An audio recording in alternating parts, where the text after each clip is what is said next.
যে ব্যক্তি কোনো বিষয় নিয়ে বারবার বারবার আল্লাহর বিরক্ত করে না, তারপর আল্লাহ রেগে যান। আর বারবার চাইতে চাইতে চাইতে চাইতে চাইতে চাইতে যে লোকটা আল্লাহরে বিরক্ত করতে চায় তার উপর আল্লাহ খুশি হয়ে যায়। আর মনে রাখতে হবে, the grief is impermanent, the struggle is impermanent. এই পৃথিবীর কোন দুঃখ, কষ্ট আর সমস্যা এটা পার্মানেন্ট নয়। সমস্যার পরে সমাধান আছে, দুঃখের পরে আনন্দ আছে। মাঝে মাঝে আল্লাহ আমাদেরকে দুঃখ কষ্ট দিয়ে পরীক্ষা করতে চান, এগুলো আমাদের জন্য খারাপ নয়।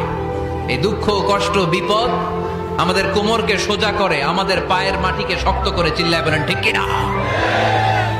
প্রতিকূল পরিবেশে কিভাবে বাঁচতে হয় এই দুঃখ কষ্ট আমাদেরকে শিখায়। এজন্য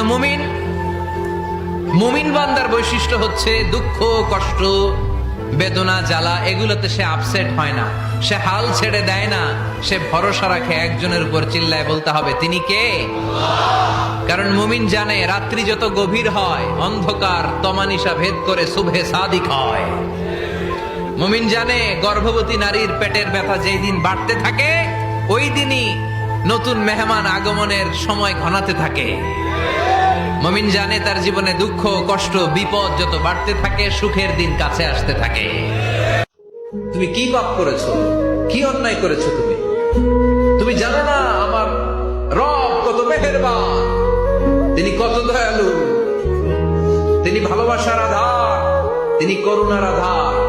তোমার পাপ অন্যায় যদি হয় খালের পানির সমান, বিলের পানির সমান, আমার আল্লাহর দয়া সাগরের পানির সমান। তোমার পাপ আর অন্যায় যদি হয় পাহাড়ের সমান,